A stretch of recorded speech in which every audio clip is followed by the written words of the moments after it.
Иран отново предупреждава България. Новините гърмят. Ето защо казваме, че Евровизия може да не бъде в България.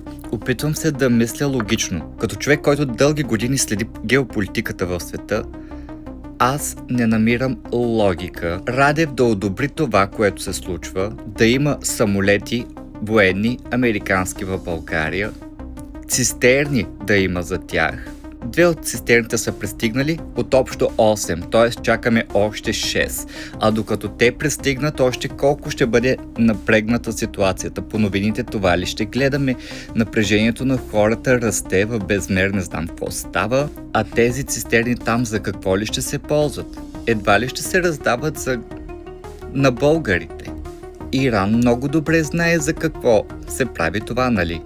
И българите знаят. Но ти да се съгласиш да ти дойдат тук американци, военни, да имаш предупреждения, напрежение, да се съгласиш на това само за да искаш свободно да се ходи в Америка, да няма виза, визата да отпадне. Ами добре, като почне войната, бягаме в САЩ, значи такъв е плана. Нали, логическо, така разсъждам. Няма никаква логика някой човек да рискува с държавата си, с народа си, по този начин за такава сделка. Да отпадне визата, да има къде да бягаме. Ако не народа, поне политиците да има къде да бягат. Тези, които имат пари или богатите. А за Евровизия просто съжалявам, надявам се отново да не сме прави и не искам това да се случва, разбира се, може да не бъде в България. Разсъждавам логично.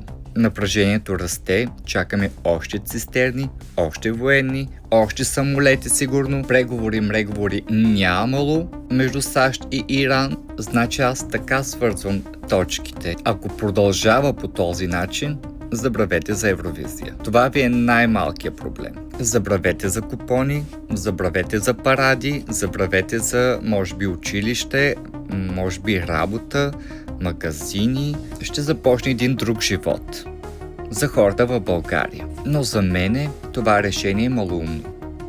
Да се съгласи, ще отпадне визата, за да може американците, каквото си искат това да правят в България. Да се сложат военните от базите и да нападат други страни. И после, какво да чакаме ние? Предупреждения, може би заплахи и накрая, както казва Яница, като ни думнате и така, честит.